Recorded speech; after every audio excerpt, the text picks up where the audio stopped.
afternoon and welcome to Ethnic Corner. Today we're going to do some Jewish cooking, and we have Diane Schwartz has come to help us. And we're going to make two things, a strudel and gefelte fish. So which one would you like to make first? I think we should start with the strudel today, Stephanie. Okay. And I have with me some dough that I brought from home that I mixed last night and refrigerated overnight. Now the dough is very simple. I mixed in a mix master a half a pound of soft butter, 8 ounces of soft cream cheese, and cream them together until they're really well blended. And then you can add 2 cups of flour, gradually added, and you'll get a stiff dough, although it can be mixed in a mix master, or you can use a dough hook if you have one, but it isn't necessary. And at that point, just take your hands, form it into one big ball, wrap it up in wax paper, and put it on your fridge. It has to be chilled for about 3 or 4 hours before you can roll it. Or you may chill it overnight if you'd like to roll it in the morning. One note of precaution, if you do chill it overnight, you must leave it at room temperature for at least half an hour before you can roll it because it's quite hard. So this strudel isn't the pull strudel, it's a simpler dough. Yes, yes it is. It's, well, this is just called a cream cheese pastry. You can also make it with a sour cream pastry, or even just a cookie dough pastry, like a sugar and flour and eggs. But as I say, this is quite simple and rolls out very easily, and I've never had a failure yet. I hope not today. So are you going to roll it out now? Yes. Now this is 1/3 of the ball that the recipe made, and I cut it in thirds, and this is 1/3 of it. And I'm going to roll this out now. Before I do that, I must put flour on my... Hey, I notice you have a cloth here. Yes. Would this just be a pastry? This is just a pastry cloth that you can buy in any store, or you can use wax paper. If you roll it directly on your board, which I'm sure some expert bakers can do, it's just difficult to roll the strudel afterwards. So it's a good idea to do it either on the cloth or on wax paper. Okay. Now, take my dough in a little press here. And it's still quite hard. So you have to press it down. So you have to press it really hard and just keep rolling until you get it flat. Turn it this way. So how large a strudel is this going to make now? For well, this 2 or 3 or 4 people? Oh no, it's a huge recipe for, as I say, this is 1/3 of the dough, and just one of these rolls would, oh, I'm sure it'll make about 16 or 20 slices. I have one finished that I'm going to show later. We'll slice it, and so you'll see the size of just one finished roll. And the recipe that I'm giving makes 3 rolls. So it's a large recipe. So once you go through... As you can see, there's quite a bit of work that goes into it. Would you make this every day, or would you make it for certain holidays, or...? It's something that can be in the house all the time, but of course you wouldn't make it every day because it freezes very well. And so we especially would make it on holidays or on Friday night. And if I'm making it, then one is usually enough, and I put the other 2 on the freezer, and then I have it. And it's one of those things that freezes extremely well, stays for a long time, and you know, if you're visiting somebody's home, it's often traditional to bring a roll of strudel, or the bar mitzvahs in a Jewish wedding. There's always strudel on the dessert plate. See, it just takes time. Time to roll it out. But the pastry cloth is... Well, at least we know it won't stick. We're all part of it. Okay, thanks, Stephanie. Maybe this is why. I know traditionally the women were the ones that had a lot to do with keeping the Jewish rituals. They had the dietary laws, and obviously they must have had a lot of time to spend on preparing food, as it is relatively important. Yes, as a matter of fact, you know, the very traditional Jewish home, the man is, and this is, I'm talking about an Orthodox now.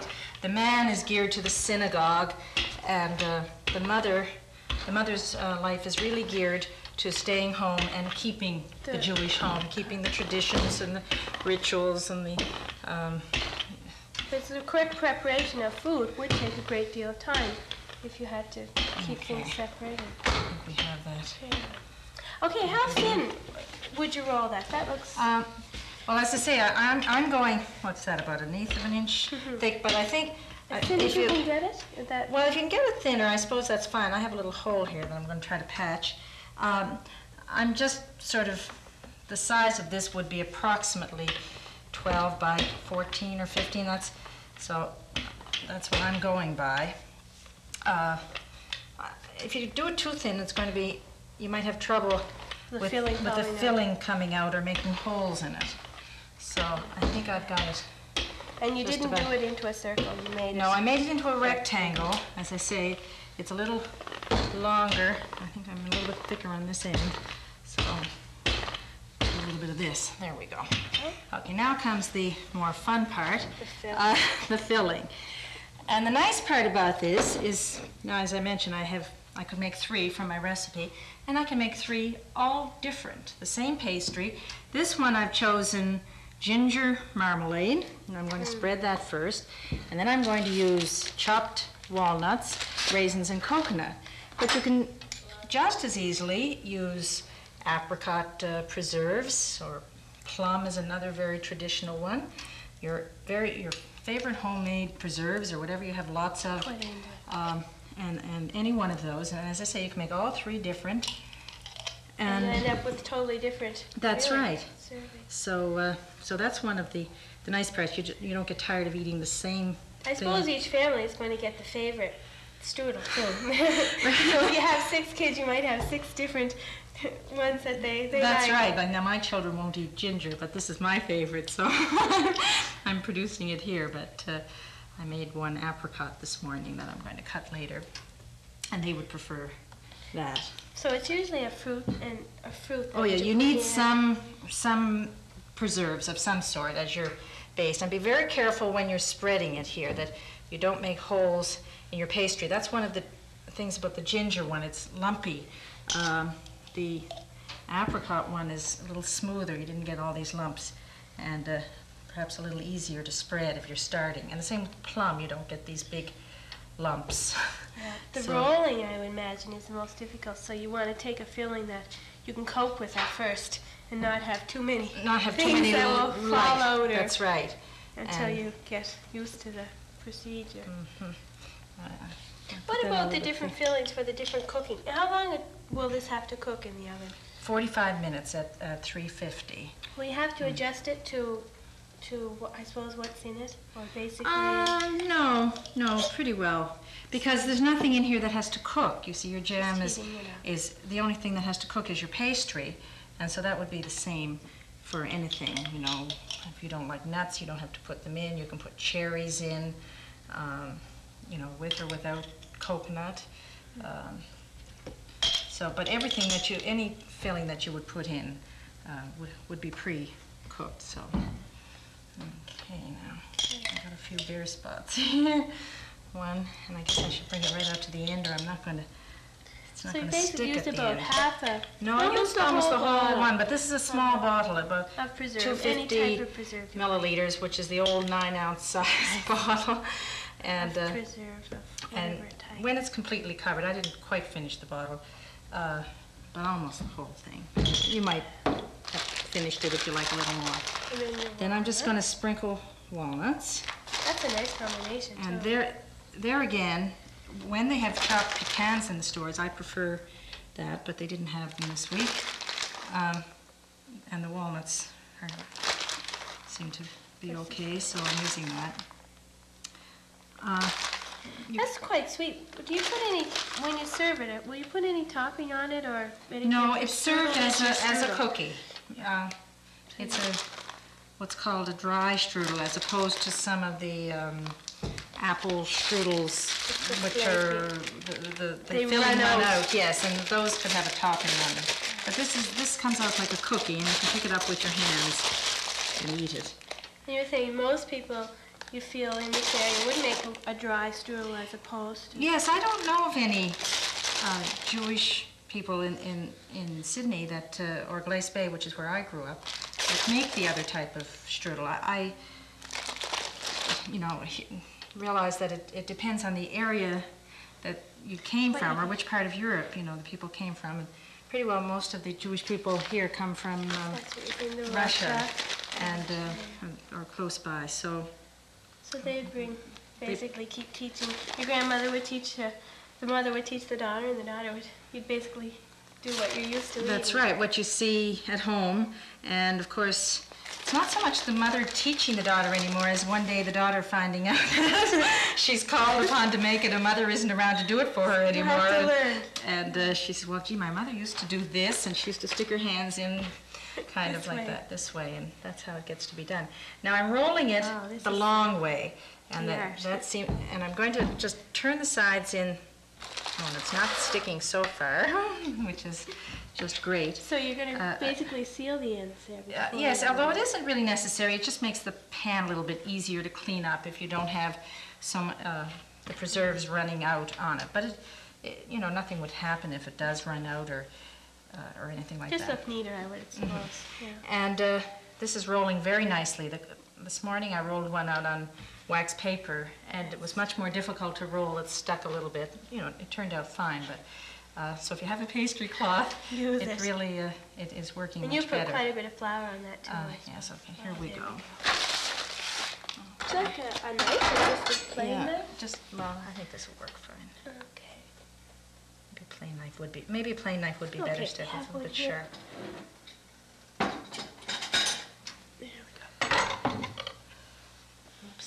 And this is why you were saying that you wouldn't want it too thin. I could see why. Right, because it would stick. And rip, and then your filling is going to fall out. And you can see the lumps of ginger showing through this too.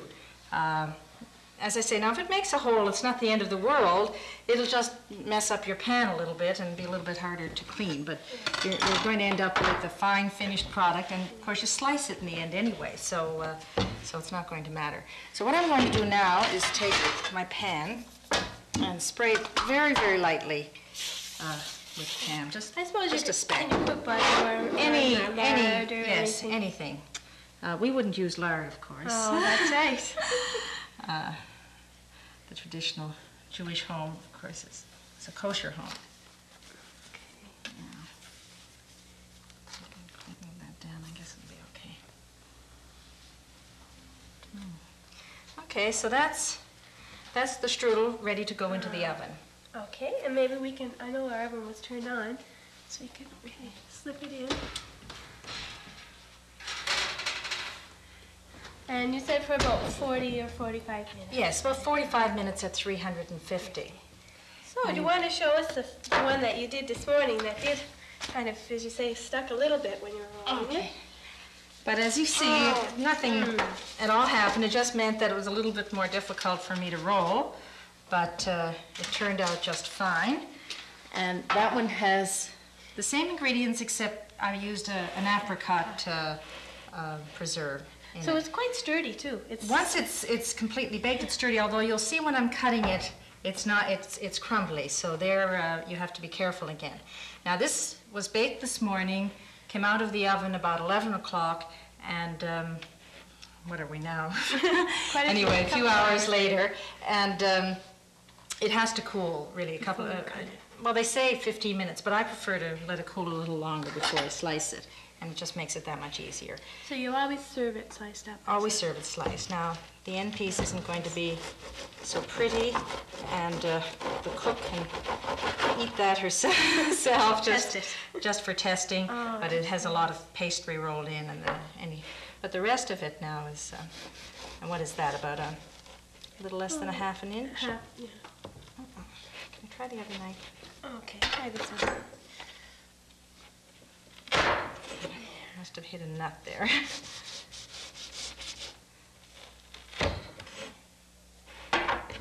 Oh, I see. Looks very delicate on the inside. Yes, it's the pastry is quite crumbly, and so while it was quite sturdy to be picked up this way, you have to be careful in cutting it. And you have quite a filling that has nuts and coconut and things that are hard to... Yes, and you can see it's quite moist inside, and it really is like a rich cookie is what it is. And oh, it tastes delicious. And this would be as a dessert, or if people came in, or yes, it's a perfect thing to have in the house. Because if people drop in, it keeps for a long, long time in a cookie can. As I said, you can have one going and the others can be, you know, frozen.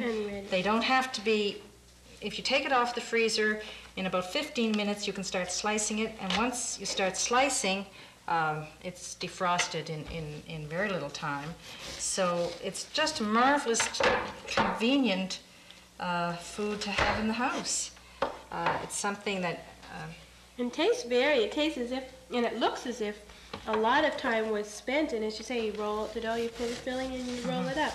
I'm using 2 knives here. One has the serrated edge to cut through the top, so it doesn't crumble, and then one seems to push, the other one seems to push down a little better. So it's working well, but you know, that's something that you get used to your own kitchen, you know. Okay, well, I suppose one time you wouldn't serve your strudel would be Passover, or... No, it is not a Passover recipe. The recipe called for 2 cups of flour, and of course we don't use regular flour on Passover, so... So you'd have other sweets or other... Yes, we have others. But any other holiday, as I say, I have never seen a bar mitzvah. Oops, this one I broke a little bit, but you can sort of camouflage that by this. And see, it's not even going to show. And Friday night, you know, to put it on the table, all of the holidays, and really just any time of the year. It's just almost synonymous with a Jewish home to have a little tea and strudel. So is that enough cut? I think that's one more piece to... And then if you didn't want the whole piece, you could roll it up and put it back in your cookie tin or whatever. Oh, sure, and you can even refreeze it if you'd like, but you know, where you have 2 more rolls on your freezer, then certainly just to put it back in your cookie tin is fine. And so this is our finished it looks plate of strudel. Okay. Okay, Diane, you're going to show us how to make the gefelte fish? Yes, and this, of course, is another food that is used all the time, on all of the holidays, Friday nights. There isn't a Jewish home that doesn't have gefilte fish. So if you don't have it, you would feel as if something was missing. That's right, that's right. As a matter of fact, okay, I'm just slicing onions now to put in a pot of boiling water here. It's boiling. Turn it up a little bit. And I'm adding, okay, I'll leave half an onion. Oh, I'll slice this one and save it for my You have fish. 2 onions, 1 carrot, and a piece of celery. But I only put 1½ onions in my pot. Now I'm saving this for a little later, and I'll explain what to do with that. And now I'm going to take 1 piece of celery.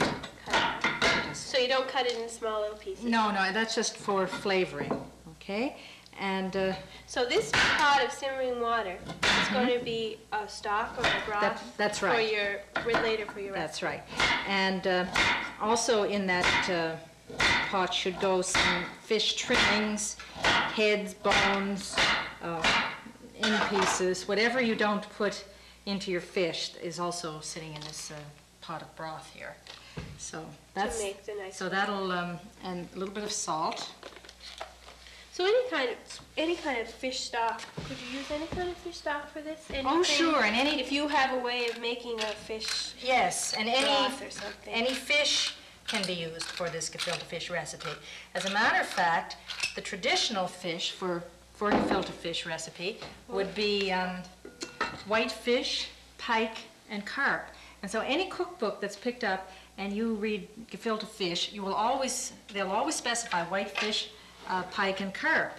But I'm using here today a mixture of haddock and halibut because that's what we can buy. So Well, I've grown up with haddock and halibut and sometimes salmon in my gefilte fish, and when I eat the whitefish, pike, and carp mixture in Toronto, I just think it's terrible. You know, how can I eat it? whatever area you came from. Okay, Yes. before you start, do you want to just explain first the gefilte fish? We're going to make it into balls. What's this? This is just a wooden chopping ball, and you can buy them in hardware stores. I've never looked for one recently, but I don't think they're that hard to find. This one's about 10, 12 years old. You know, it didn't come from my mother or anything. And the double blade chopper also can be bought in a hardware store, although recently I've only seen single blade I've ones. seen a single blade. And again, this is traditional. This is the way I watched my mother do it, but most people today make them in food processors. It's to help mixture. Yes, it's just, you want to get this mixture into a fine pulp. You can even grate your onion on a grater if you don't have a food processor, and you don't have one of these chopping bowls. The idea is to get your onion into small little pieces, as fine as you can, and probably a grater would be an easier way of doing it. So when you're making it, everyone can hear you. They know that you're making it. Yes, I keep stopping because I'm sure you can't hear me, so I'll just maybe chop away here for try to do this a little faster. Okay, so this is my onion all chopped up. Now what I did here was put the haddock fillets, and I took the halibut, and as I said, I took the skin and the bones and everything and put them in my broth. And then the rest I put through, I have a food grinder, an electric food grinder at home. So but there again, some butchers will do this for you. They'll grind your fish for you. You can use an electric food processor. Any way that you want to get it. You can chop the whole thing with which was the way my mother did it. You know, she just put the fish whole in here and chopped from scratch. How much fish do you have? Excuse me. Excuse me. I have 1.25 pounds of fish fillets here, and this will make about 5 balls. Okay, so I'm going to chop again. Now, my food grinder, I think, left some lumps here, and I want to get this fish very smooth, right? So when I make my balls, I don't have big lumps in it. So I'm going to do some more chopping.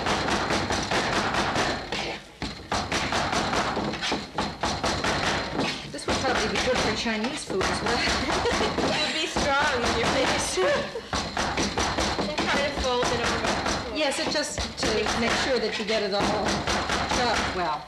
Okay, now I have in here my fish and my onion, and I'm going to put an egg in as well, just a raw egg, and dump it into the... Okay, the gefilte fish, before you start chopping there, is that a main dish or a... It can be served as a main dish, but more traditionally it's served at the beginning of a meal as a first course. If I were making this in the middle of the week for my family, I would serve it hot with potatoes and a vegetable as a main dish.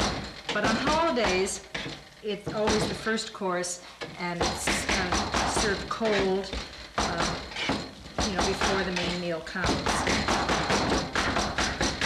And the first time I made gefilte fish was on Passover, and for years my mother had always made the fish, and then lo and behold, she decided to spend Passover with my sister. Yes, so I said, Mother, before you go, you know, tell me how to come over. And we really, as I say, I had watched her do it for years. There was just no need to make it because she had made it, but it's not difficult. I was terrified the first time, but because if you didn't have it, your holiday wouldn't seem... Oh no, we just wouldn't think of having Passover without gefilte fish, or any of the other Jewish holidays wouldn't be complete without starting with gefilte fish. So food is very important in completing a celebration. Yes, it is, and it's traditional food. I mean, you can make a dinner as nice as you want, but if you don't have the traditional food, the holiday just isn't right. Now, I salted my fish when I brought it home from the grocery store, so I'm not going to add salt here because it sat in a bowl for a couple of days. But if you're put it through the grinder as soon as you got it home, then you would add salt at this point. And I'm also going to add some pepper. So you do try to get it as ground as much as you can, because that's very fine, very... Yes, you don't want any lumps in it at all. So some people make it in a blender, and my mother never did, so to me that's not traditional. It's just a little bit too fine. But the food processor, if I had one, I think would be very easy to make. Yes. Okay, I'm looking at my recipe here. I want 2 teaspoons of matzo meal. What is matzo now for people? It looks like a flour or what? Okay, what it is ground up matzah, and matzah is unleavened bread. Now, if you don't have, it's really cracker crumbs. You can use cracker crumbs as a substitute. It isn't necessary to have the matzo meal. But here again, this is the traditional way, and this is what you find in the recipe books. And I always have matzo meal in my house. You can buy it in the grocery stores here in Sydney. It's not difficult to find. So, a little bit of oil. Okay. And you were saying matzah would be during Passover. You would hide a piece of the matzah, and one of the children would find it. Would be part of the celebration to hide.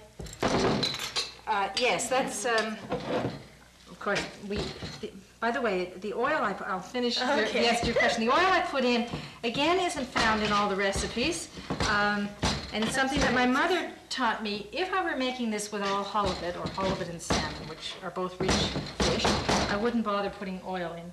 But because I couldn't get it, and I used haddock, they had a little bit of halibut, so there's just a little bit in here. Then the oil seems to be a little bit richer. Now, back to the matzah, yes, on Passover, it's traditional, of course, to eat matzah, and the head of the table always hides one piece to save for the dessert of the meal.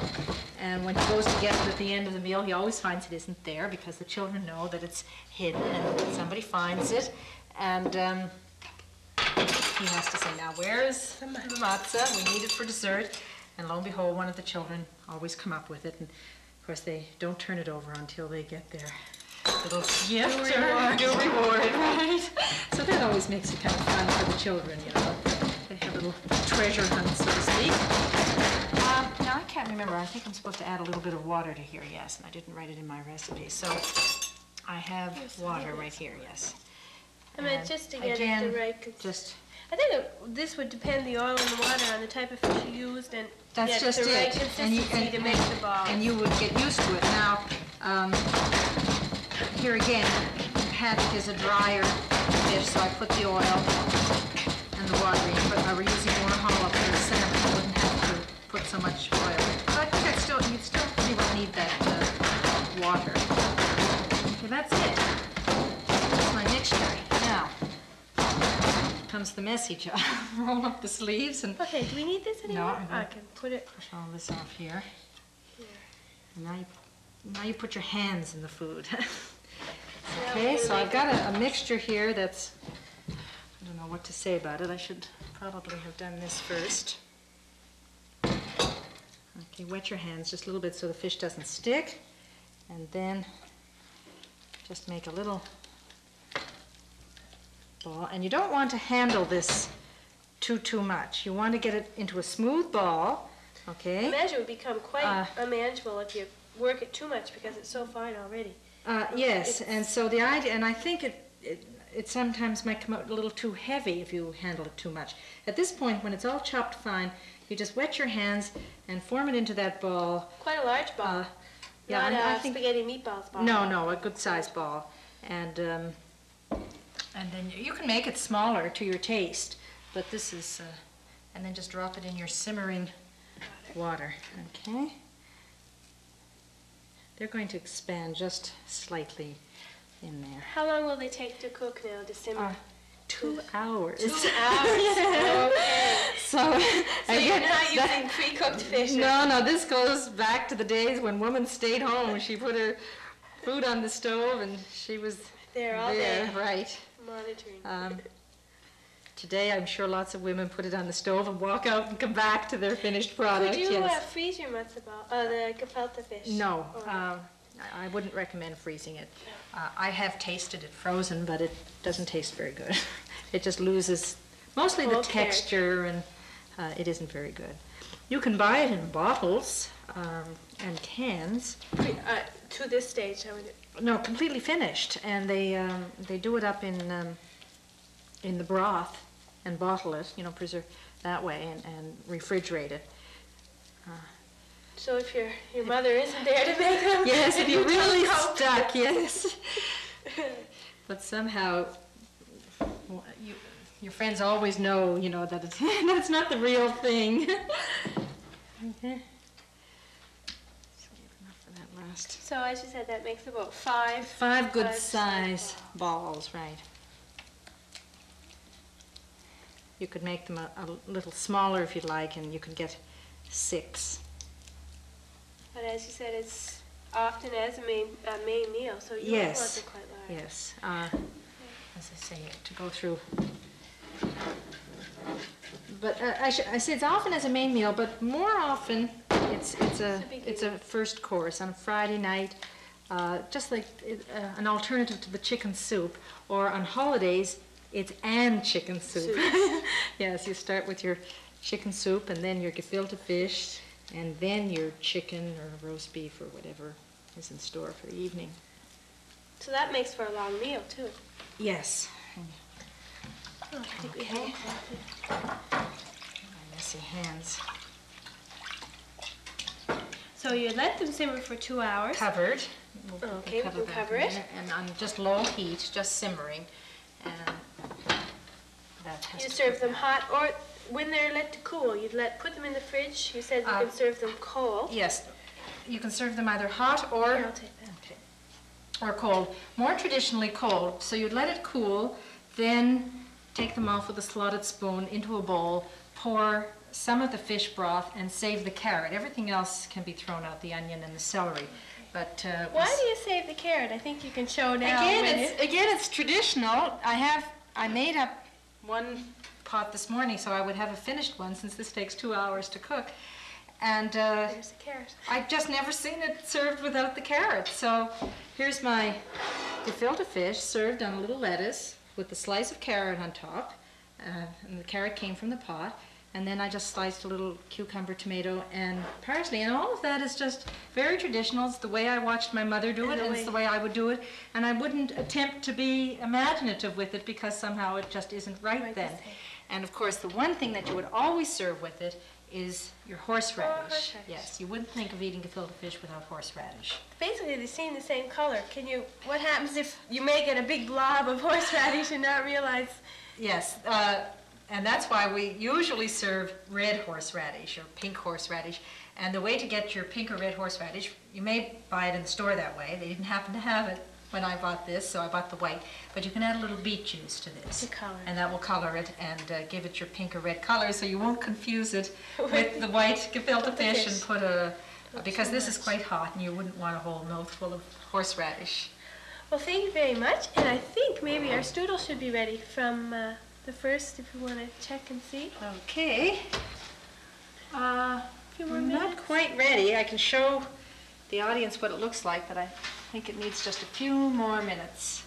Okay, it's not quite as brown as the one you saw. So I'm going to put it back just for another. Well, I'd like to thank you, Diane, for coming on Ethnic Corner and for telling us a little bit about Jewish tradition and gefilte fish and the strudel.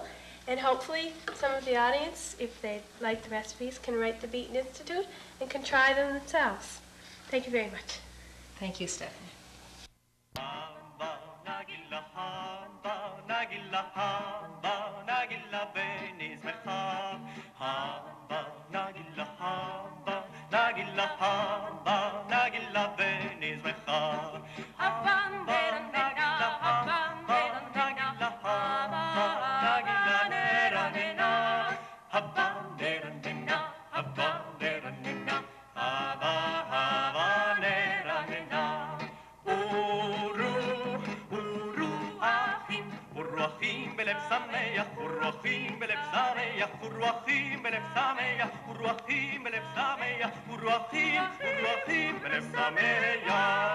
hava, nagila hava, nagila hava, nagila benis met hava.